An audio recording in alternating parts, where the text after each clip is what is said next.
70, 80, 90-an kenangan masa lalu channel.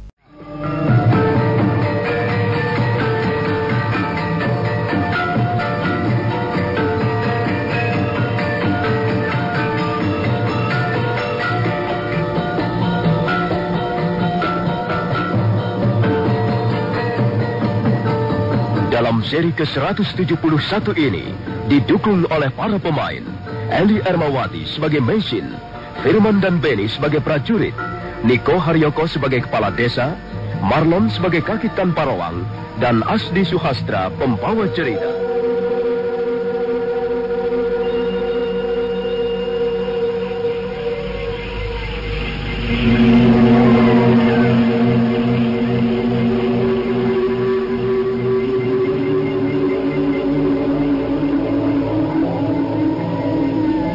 Pohon randu wadon kelihatan semakin menyeramkan dalam gerembangan cahaya bulan. Kabut tipis melayang-layang ringan, dan pohon raksasa itu nampak seperti sosok makhluk gaib yang berdiri dengan angkuhnya. Sementara itu, prajurit-prajurit Kediri mulai bergerak perlahan-lahan ke arah pohon randu wadon dengan didampingi kepala desa Kalisaludung. Sebagian dari mereka membawa obor. Ya, terus menyebar ke arah sana. Hati-hati, jangan sampai menimbulkan suara terlalu keras.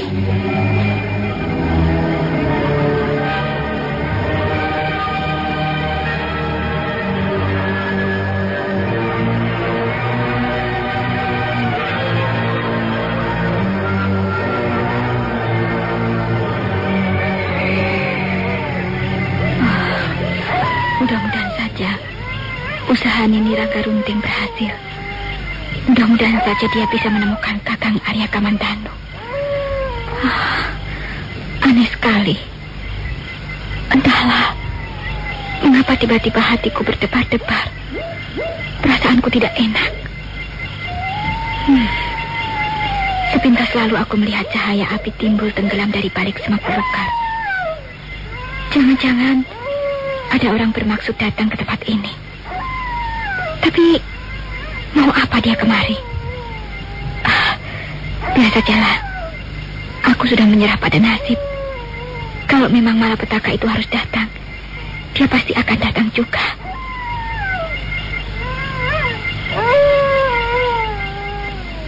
Mesin lalu merebahkan tubuhnya di atas pembaringan. Dia mencoba untuk tidur, tapi usahanya selalu gagal karena ada perasaan tidak enak mengganjal dalam hatinya. Kemudian perlahan-lahan dia bangkit kembali, lalu melangkah keluar.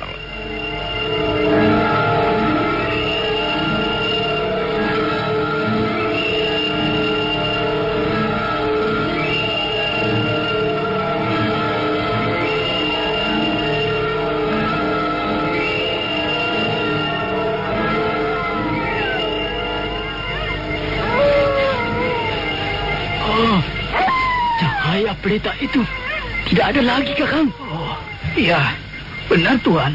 Cahaya pelita itu tiba-tiba lenyap, Tuan. Ya, barangkali dia tahu kehadiran kita. Lalu pelita itu dimatikan. Sudahlah, jangan meributkan soal hantu lagi.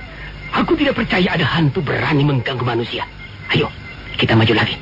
Awas, persiapan senjata kalian masing-masing.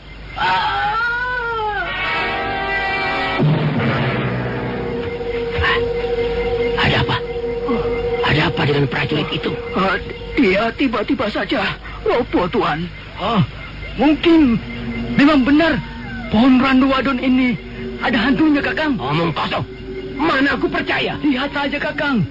Prajurit ini tiba-tiba saja menjerit dan roboh. Kalau itu bukan pekerjaan hantu, lalu pekerjaan siapa? Kukira sebaiknya kita turun saja, Kakang. Besok kita bisa kembali lagi ke tempat ini kalau hari sudah terang. Tidak, aku tidak akan berlaku bodoh. Kembali kemari besok dan buronan kita berhasil meloloskan diri lagi. Oh, tidak.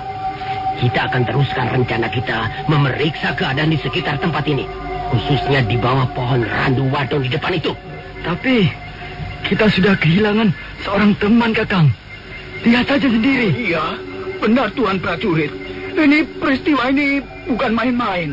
pasti ada hubungannya dengan cerita mengenai hantu penunggu pohon randu wadon itu loh, Tuan. Iya, Kakang.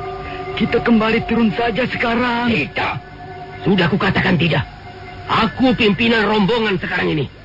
Kalau kalian tidak mau menuruti perintahku, aku akan melaporkannya pada Mantri Segoro Winotan. Apa kalian tidak tahu, ha? Seorang prajurit yang berlaku pengecut bisa dihukum berat. Tapi,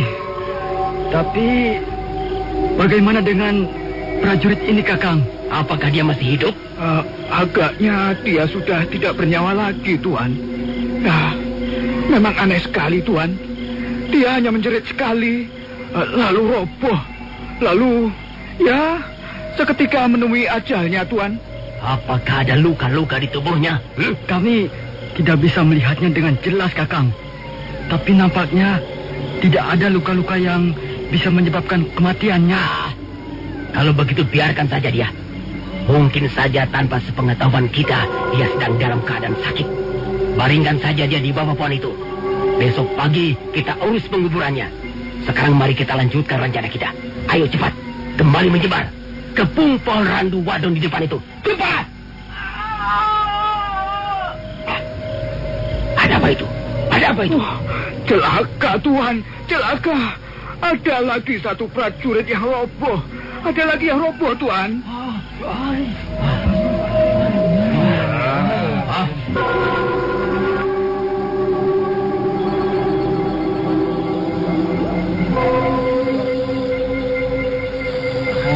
Lihat, Kakang. Satu orang lagi kawan kita menjadi korban, Kakang. Dia tiba-tiba menjerit dan roboh. Dan lihat saja sendiri, Kakang. Dia sudah tak bernyawa lagi. Benar, Tuan prajurit. Kalau Tuhan tidak ingin jatuh korban lebih banyak lagi, hamba kira sebaiknya malam ini juga kita kembali turun, Tuhan. Sudah jelas bahwa kita berhadapan dengan musuh yang tidak nampak di mata kita, Tuhan. Aku tidak percaya ada hantu. Lihat saja, Kakang. 2 orang teman kita sudah menjadi korban. Mereka menemui ajalnya dengan cara yang tidak wajar. Apakah ini bukan barang bukti? Kakang, mengapa Kakang masih menyepelekan soal ini? Dan lagi, kalau kita turun malam ini, Kakang, kita masih bisa kembali kemari besok pagi, Kakang. Benar, Tuhan. Hamba kira peristiwa ini tidak wajar, Tuhan. Kalau kita tetap bertahan pada rencana semula, bisa jatuh korban lebih banyak lagi, Tuhan. Jangan bicara macam-macam. Aku tetap tidak percaya bahwa ini pekerjaan hantu. Coba kalian semua minggir. Ayo minggir. Aku akan memeriksa orang ini. Minggir semua.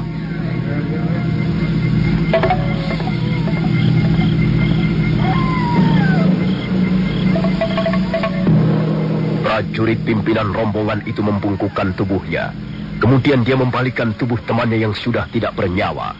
Lalu dia menanggalkan pakaiannya dan memeriksa dengan teliti tubuh si korban. Sementara 2 orang prajurit yang lain berdiri membawa obor di sebelahnya.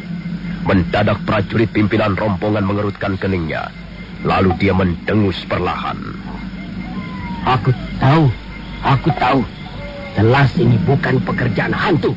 Lihat saja. Ayo perhatikan semuanya. Ada luka memar di bagian ulu hatinya. Aku tahu. Pasti ada orang yang berkemampuan tinggi telah menyerangnya dari tempat tersembunyi. Iya, benar, Kakang. Bagian ulu hatinya menghitam, seperti hangus. Lalu bagaimana sekarang, Tuan?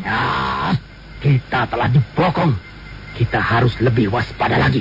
Ayo cepat, siapkan senjata kalian masing-masing. Ayo.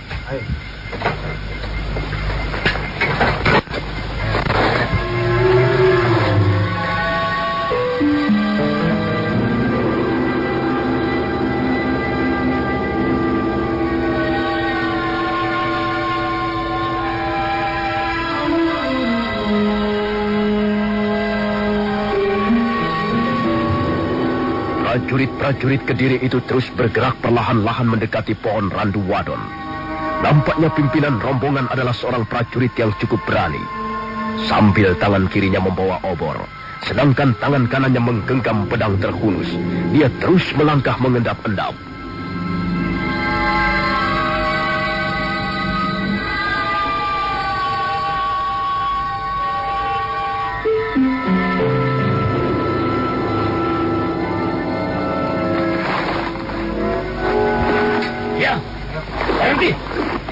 Kita atur siasat dulu. Pohon randu ini memang luar biasa besarnya.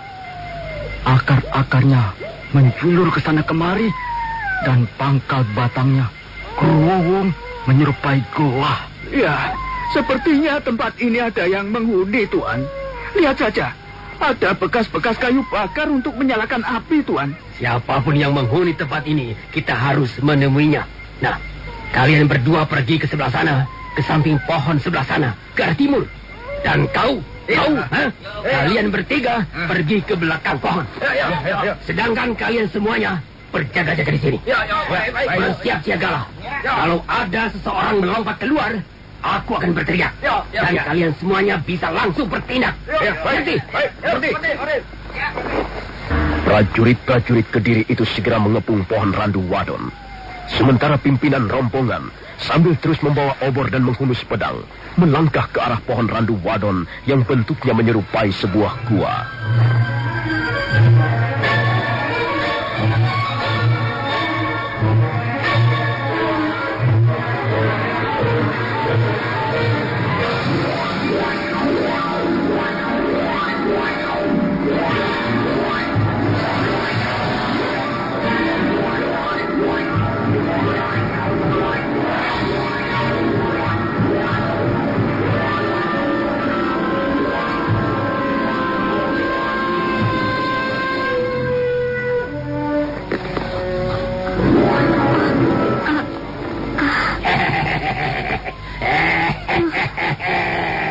Ternyata kau ada di sini.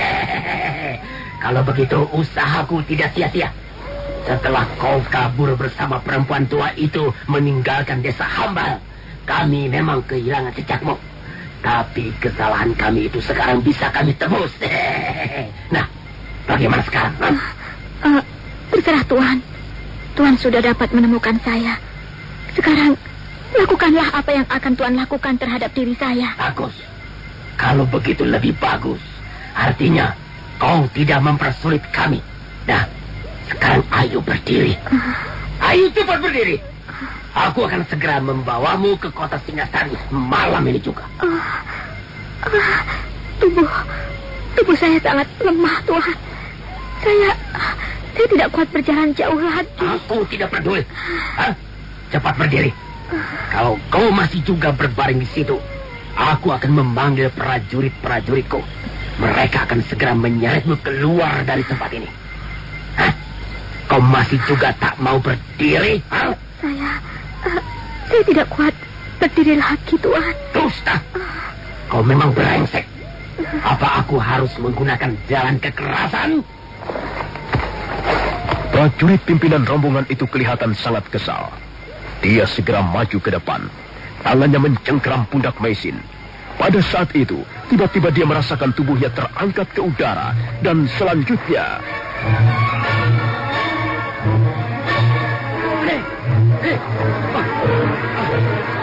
Siapa ini? Siapa yang mengangkat tubuhku ini? Lepaskan! Kurang aja kau! Lepaskan aku!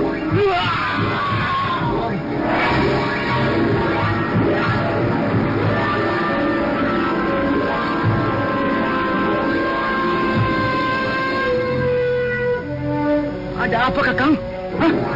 Apa yang telah terjadi, Kakang? Kenapa, Kakang? Kurang ajar. Ada orang telah melemparkan aku. Dia mengangkat tubuhku seperti sepotong kayu dan melemparkan aku keluar. Kenapa? Celaka, Tuan. Barangkali kita benar-benar telah berhadapan dengan hantu, Tuan. Kalau begitu, kita segera pergi saja dari sini, Kakang. Tidak. Wanita pelarian yang kita cari-cari itu ada di dalam sana. Kita akan menangkapnya sekarang juga. Aduh.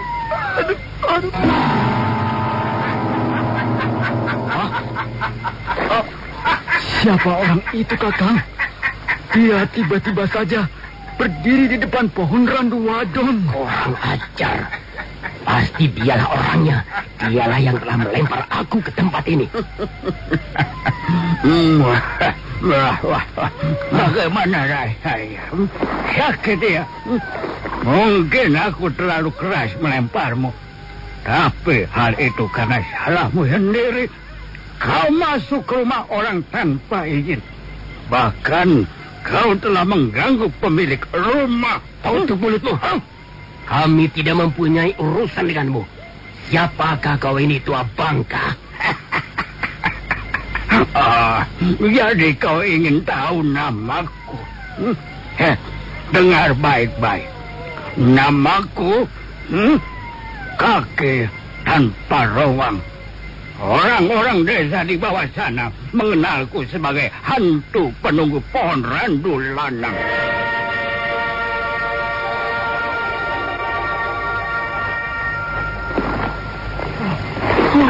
Tuan. Iya, Kakang. Lebih baik kita segera meninggalkan tempat ini. Goblok. Kalian ini memang orang-orang pengecut. Kalian tidak pantas menjadi prajurit. Tidak. Kita tidak akan kembali begitu saja. Aku tidak mau pulang dengan tangan hampa. Jelas wanita pelarian itu ada di sana. Siapapun orang tua ini, jelas dia bermaksud melindungi wanita pelarian itu. Hei, tua bangka. Kami adalah prajurit-prajurit Kediri. Kami mengemban titah dari junjungan kami. Kalau kau tidak ingin mendapat kesulitan, cepat angkat kaki dari sini. Kami akan menangkap wanita buron itu dan membawanya ke kota Singasari malam ini juga. Cepat. Ayo, tangkap orang tua itu. Ringkus dia. Jangan biarkan dia menggagalkan rencana kita. Cepat, ringkus dia.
Mengapa kalian berhenti?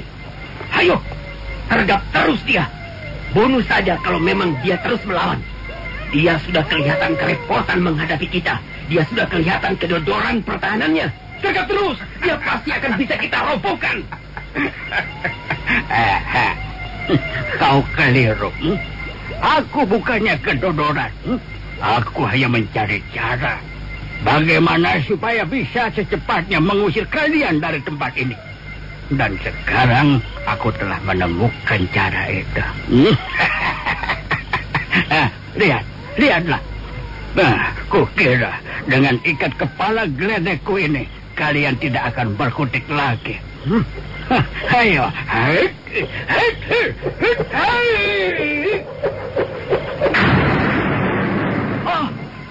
Celaka, Kakang. Lebih baik kita lari saja. Iya, Tuan. Tak ada gunanya kita melawan, Tuan. Jelas orang tua itu bukan orang sembarangan. Mungkin dia juga yang telah membunuh 2 orang prajurit teman kita itu, Tuan. Iya. Memang akulah yang membunuh 2 orang temanmu itu. Dan sekarang aku akan membunuh kalian semuanya. Awas, ya.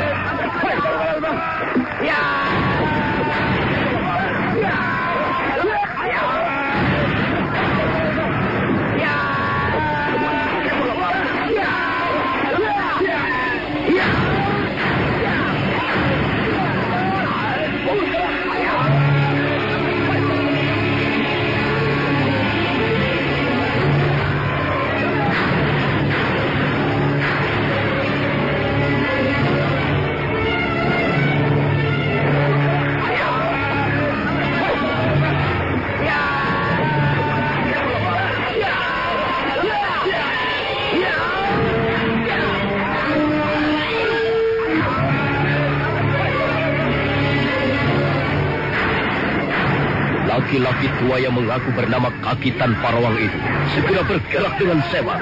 Dalam waktu yang tidak terlalu lama, dia sudah bisa merobohkan 4 orang prajurit Kediri.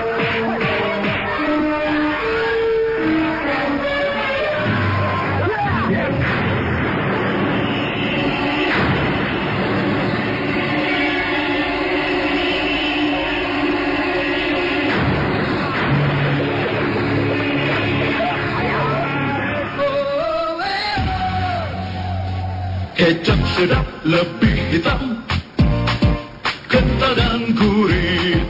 Oh, kecap sedap lebih hitam, kental dan gurih.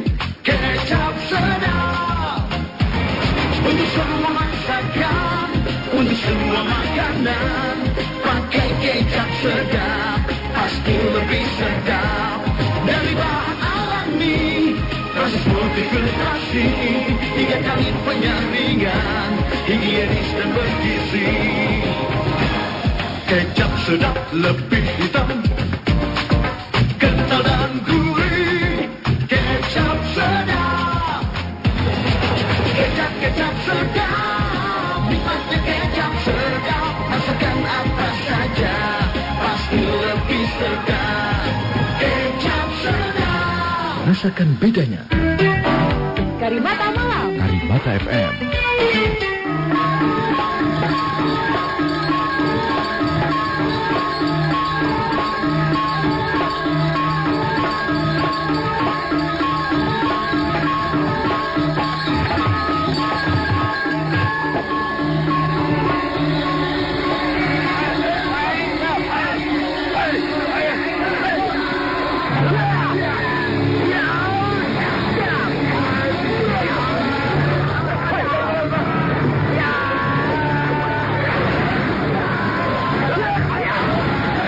Laki tua berjenggot putih yang mengaku bernama Kaki Tanpa Rawang itu segera memainkan senjata yang ada. Senjata itu berupa sebuah ikat kepala berwarna hitam legam. Percikan-percikan api nampak jelas setiap kali ujung senjata itu menyambar mangsanya. Dalam waktu yang tidak terlalu lama, tidak lebih dari 10 jurus, 4 orang prajurit Kediri roboh tak berkutik lagi.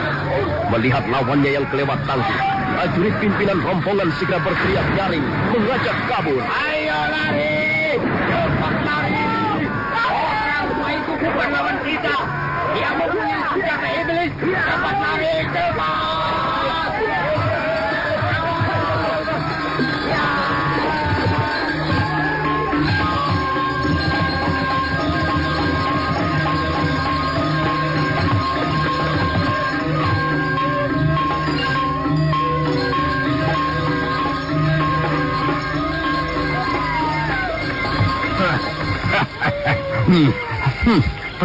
Prajurit pengecut. Mereka kabur seperti tikus-tikus cecurut. Ada 4 orang yang kulihat bisa meloloskan diri. Kek, bukankah kau kakek Tanpa Rawang? Iya, ada apa? Terima kasih, Kek. Kali ini pun kakek telah menyelamatkan saya. Apakah mereka sempat mengganggumu? Tidak, Kek. Yang seorang memang sempat masuk ke ruangan tidur saya. Dia bermaksud menyeret saya keluar. Tapi mendadak kakek muncul dan melemparkan orang itu keluar.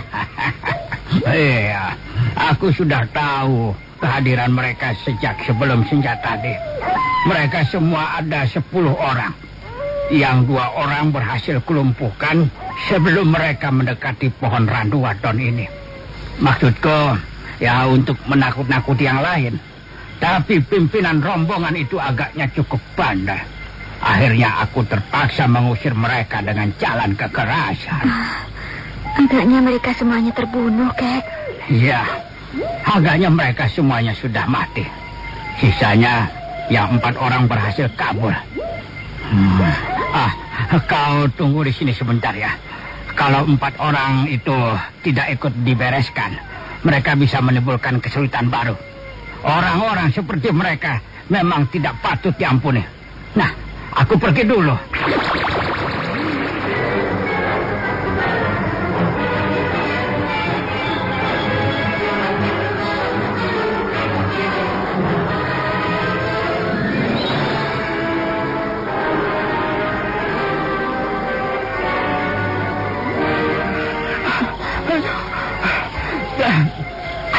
Kecap, berhenti dulu Tuan.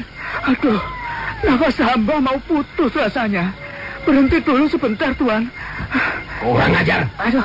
Usaha kita sia-sia. Gara-gara si tua bangka itu. Usaha kita berantakan di jalan. Yang jelas, 6 orang kawan kita telah jatuh menjadi korban, Kakang. Aku tidak terima. Aku tidak akan menyerah sampai di sini. Apa maksudmu, Kakang? Besok kita akan kembali lagi. Aku akan melaporkan hal ini pada Tuanku Mantri Segoro Winotan. Aku akan minta sejumlah prajurit untuk mengobrak-abrik tempat ini. Kurang ajar. Baru saja pimpinan rombongan itu menyudahi kata-katanya ketika mendadak terdengar bunyi kerosak daun-daunan. Dan mereka segera melihat sebuah bayangan yang mirip seekor monyet besar berkelebat hinggap dari dahan ke dahan.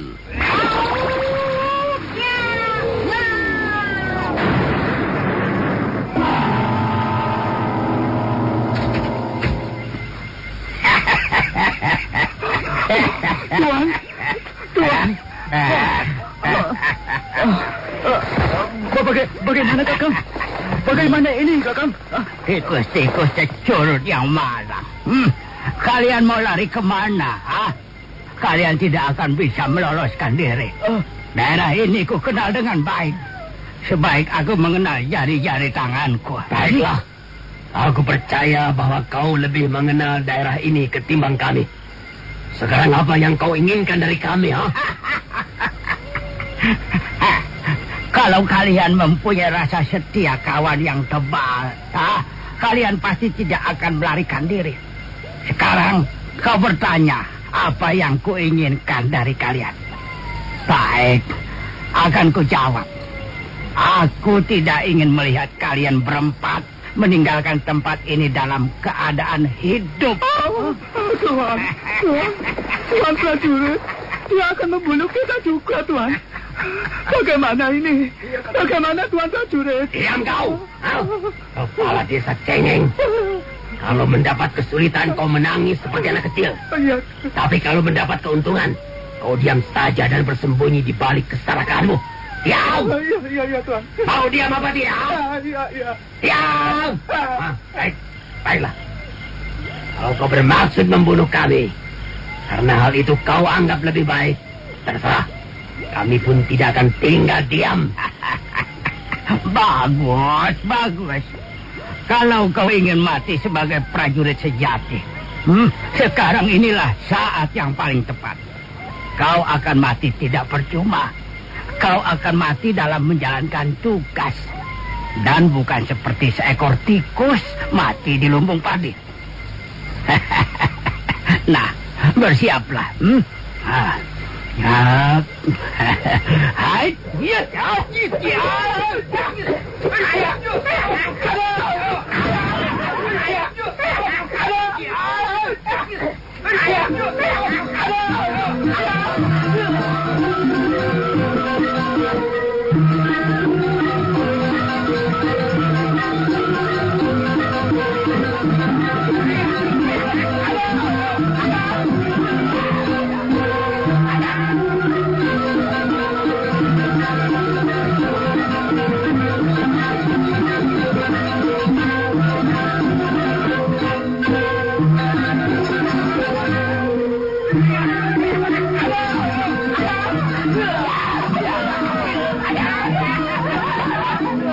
Tanpa Rawang sama sekali tidak memberi ampun.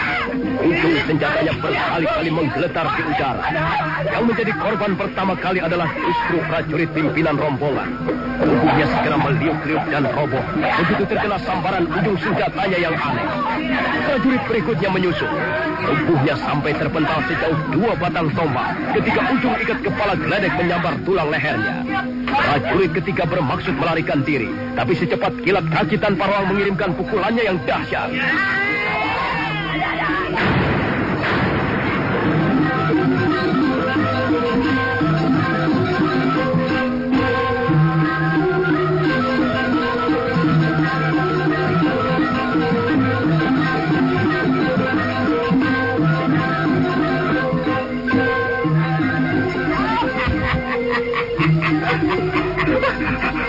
Ampun, Tuan. Ampun. Jangan bunuh hamba, Tuan. Hamba masih ingin hidup. Ampun, Tuan. Kau ini sepertinya bukan prajurit Kediri. Iya, bukan. Saya bukan, Tuan. Hamba memang bukan prajurit. Hamba hanya mengantarkan saja, Tuan. Hamba bukan prajurit, Tuan. Hamba tidak senang menjadi prajurit, Tuan. Ampun. Iya. Lalu, kau siapa? Iya.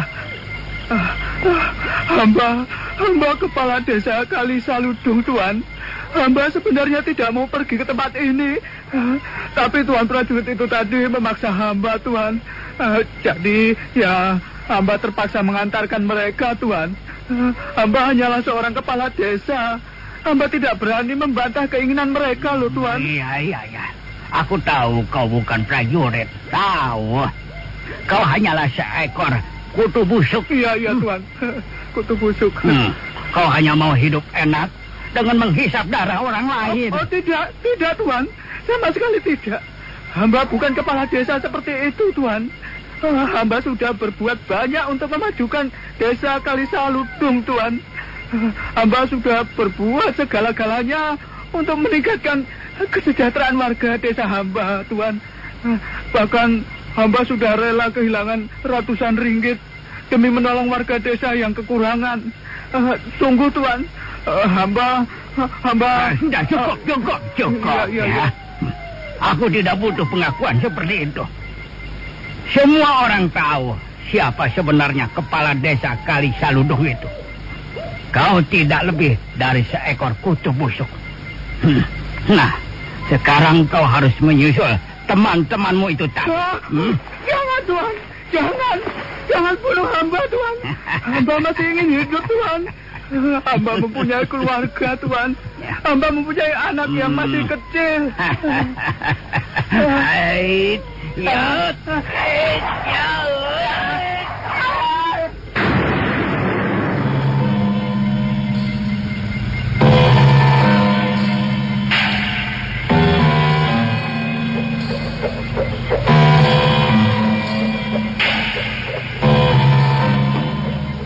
Kaki tanpa ruang sambil memain-mainkan ikat kepala geledeknya terus melangkah maju.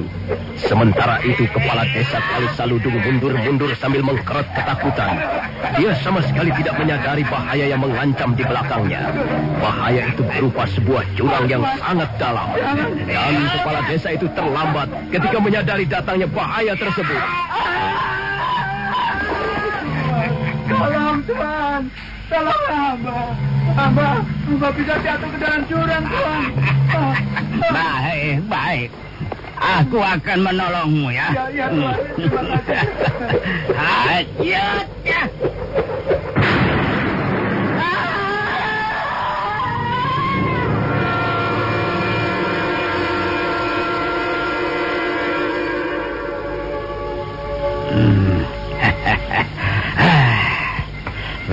Sekarang sudah kubereskan semuanya. Kau membunuh mereka semuanya, Kek? Iya. Mereka sudah memperoleh upah dari perbuatannya sendiri. Apakah itu tidak terlalu kejam, Kek? Mereka itu orang jahat, ya. Dimanapun juga, orang jahat selalu membunuh dirinya sendiri. Sudahlah, kau tidak perlu berpikir terlalu jauh, ya. Yang penting sekarang ini keadaanmu aman. Tapi sebaiknya kau pindah dari sini saja. Pindah? Pindah kemana, Kek?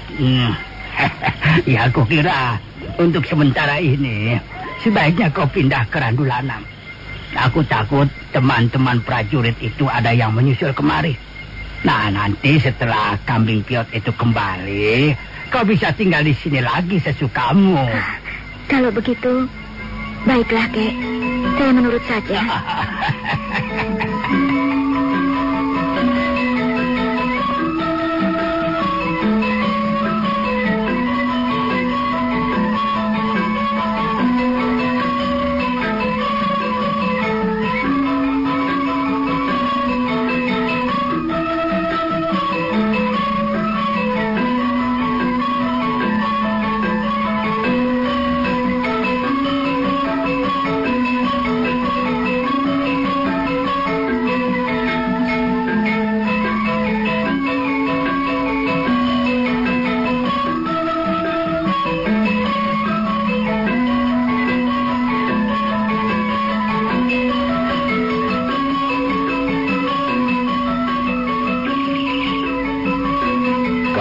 tipis menyelimuti lereng Gunung Arjuna. Sekalipun matahari bersinar terang, namun udara terasa sejuk. Angin dari utara mendesah perlahan, memainkan pucuk-pucuk daun angsana dan cemara dewa. Arya Kamandanu sedang melatih Panji Ketawang olah kanuragan. Sejak pagi tadi, dia melatih keponakannya itu di halaman gubuknya. Sudah. Tidak usah diteruskan lagi. Ada apa, Paman? Aku berkata tidak usah diteruskan lagi. Sudah cukup. Kita hentikan saja latihan ini. Tidak ada kudanya. Tapi, Paman, Tidak ada tapi-tapian. Cukup kataku. Lebih baik kau tidur sana. Aku tidak senang melatih seorang pemalas. Saya lelah, Paman. Kau selalu begitu. Kau selalu mencari alasan. Panji. Apakah kau sebenarnya tidak suka aku melatihmu ilmu kanuragan? Maaf, Paman. Barangkali saya kurang berbakat, Paman. Bakat. Kau tahu apa soal bakat? Kau hanya malas. Kau hanya mau enak-enakan saja. Kau selalu bangun kesiangan. Kau mau hidup seenakmu sendiri saja. Kau sudah lupa ya apa yang Paman katakan padamu? Panji. Kau harus mau bekerja keras. Hanya dengan bekerja keras, setiap orang akan berhasil meraih apa yang dicita-citakannya. Kalau kau hanya mau enak-enakan, dari mana kau akan memetik buah keberhasilan? Maafkan saya, Paman. Maafkan saya. Nah, sekarang kau menangis lagi. Aku ini tidak tahu kau ini bocah macam apa, Panji. Apa sebenarnya yang kau inginkan? Baiklah, Paman. Baiklah. Saya akan rajin berlatih bersama Paman. Sudahlah. Mari, kita latihan lagi, Paman. Sudah, cepat kau buat kuda-kuda. Yang bagus kuda-kudanya. Begini kan, Paman? Kuda-kuda yang bagus? Ya, begitu.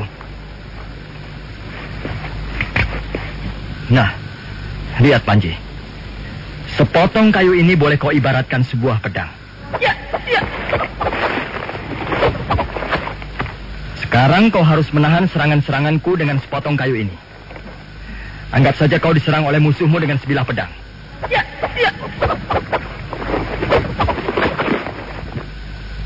Ingat, kau harus hati-hati.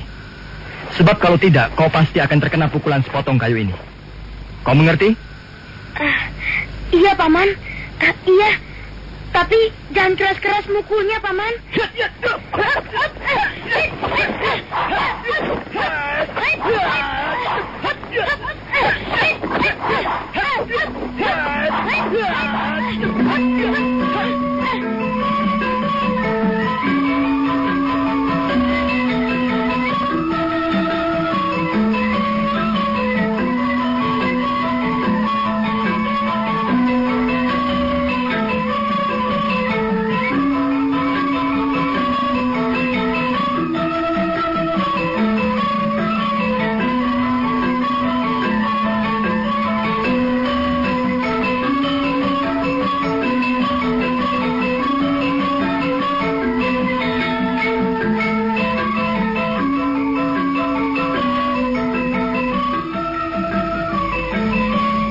Ilmu kanuragan itu penting, Panji. Sebab tidak semua orang menyukai kita. Tidak semua orang berbaik hati. Bahkan seringkali kita dipaksa untuk melakukan kekerasan. Panji? Wah, dasar anak gendeng. Malah tidur. Aku mendengar desir langkah di pojok halaman sana. Dia rupanya berhenti. Dan jelas bukan langkah-langkah binatang. Aku yakin ada manusia yang datang ke pondokku ini.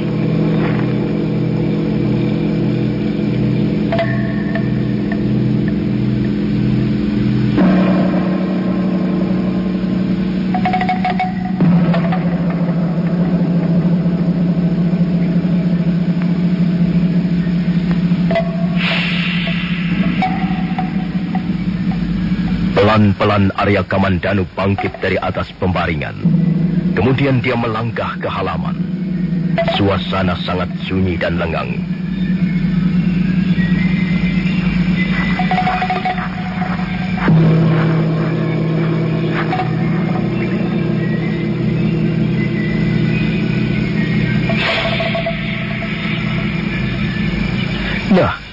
Saudara pendengar, bagaimanakah kisah selanjutnya?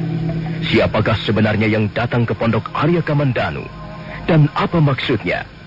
Saudara pendengar, silakan menunggu seri berikutnya.